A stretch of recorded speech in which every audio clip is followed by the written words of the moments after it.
Devyani case resolution complicated by marriage to US-born wine philosopher. Washington, India and the United States could soon be clinking glasses and saying cheers over resolution of the lawfare Devyani Hubby, if they can get around the minor wrinkle arising from her marriage to a celebrated Indian-American enophile wine expert.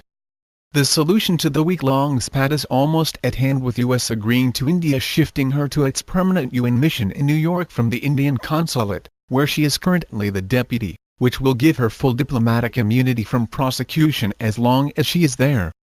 Although Washington has said the immunity would not be retroactive, and charges against her will remain in the books, it is understood that she will not be prosecuted for the length of time she is accredited to UN. Criminal jurisdiction will kick in the moment she is divested of this immunity. Technically, the diplomat could be asked by India to serve at the UN till retirement, but obviously, the political solution to end the standoff involves the diplomat eventually being withdrawn from U.S. territory, perhaps as soon as she has wrapped up her affairs in New York, in which case she would technically be an absconder in U.S. eyes, the same way her former housekeeper is, as per Indian law. The small wrinkle in this scenario comes from Hubby's personal circumstances, which also led to the creative solution of her being reassigned to India's UN mission in New York, instead of, say, the Indian embassy in Washington or elsewhere. She is married to a remarkable New York-born Indian-American, who is a professor of philosophy and an enophile, and who is combining the two passions, to become a wine philosopher. Akash Singh Rathore developed an interest in wines while teaching and writing his doctoral dissertation in Belgium in the early 2000s, after which he also acquired his enology qualifications from the University of Provence. It was around that time he met Devyani Hubby, who was the studying German at the Goethe Institute in Berlin ahead of her posting there as a diplomat.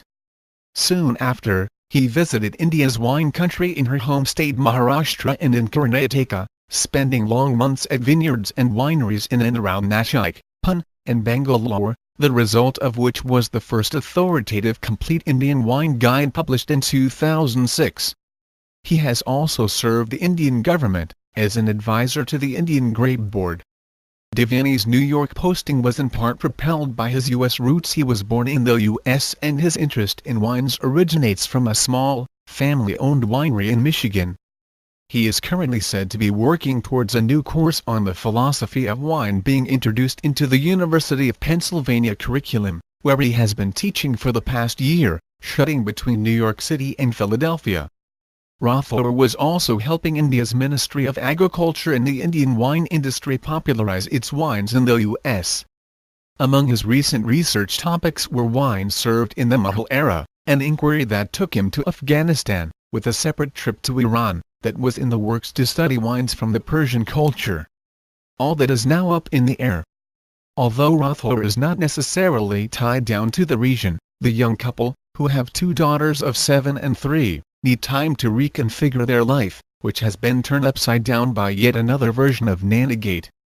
Compounding the fact that the matter has erupted during the holiday season is that the two little girls had become attached to Sangeeta Tai, as they called the housekeeper, who abandoned the family charging she was underpaid and overworked.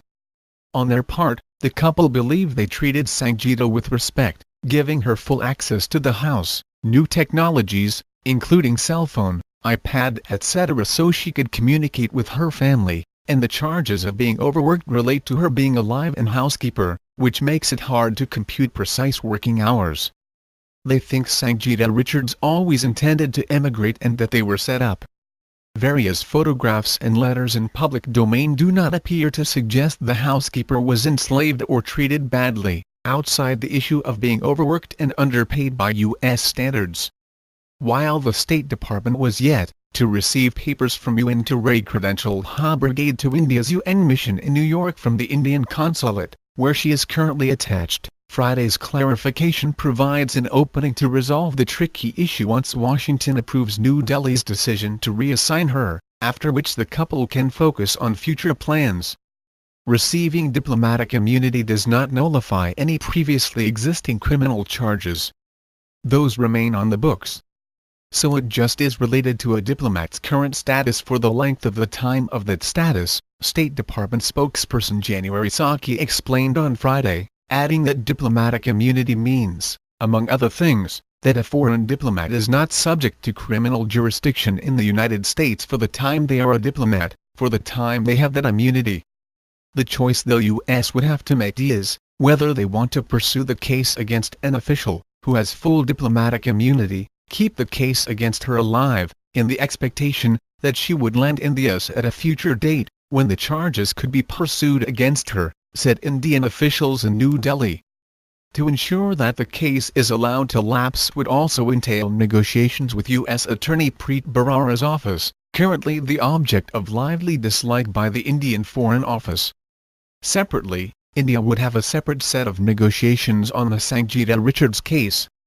Saki's remarks seem to imply that the diplomatic immunity would be specific to her UN reassignment for the length of the job. Entering the US after she is done with the job, with or without her husband, an American citizen, would invite arrest. The status of the children, or where they were born, is not clear.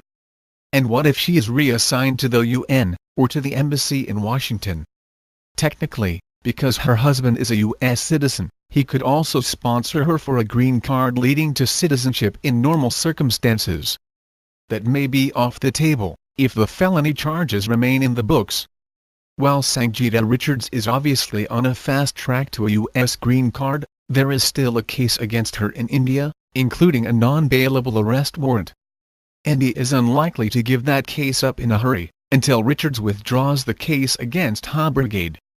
While officials from both sides are threading through legalities to resolve the matter, Saki, returning to the podium after 2 days of briefing by her deputy Marie Horth, sought to cool temperatures by disclosing that Secretary of State John Kerry was looking forward to speaking with External Affairs Minister Salman Khurshid soon about the issue. He has received several briefings. He remains very engaged in this as it unfolds, she said, even as Washington shuttered down for Christmas with President Obama flying off to Hawaii for a 2-week-long vacation after his year-end news conference, at which there were no questions on the diplomatic spat with India and Kerry peeling off to for his family holiday. Saki endorsed on behalf of her administration the tempered view from Khurshid, that ties between the two sides were too important to be shredded cavalierly by a flimsy legal spat generated by lower levels of the bureaucracy, conceding that U.S. law enforcement authorities and the government of India have some different interpretations of the issues and allegations at play. It's not just about diplomatic ties. We have over $90 billion in bilateral trade. We're supporting thousands of jobs in both of our countries. We share very close counterterrorism cooperation. And we are engaged with India, of course, on a range of issues, including Afghanistan, which is often a hot topic in there, she said. U.S. Energy Secretary Ernest Moniz is due in India mid-January, by which time both sides are hoping temperatures would have cooled and the matter resolved.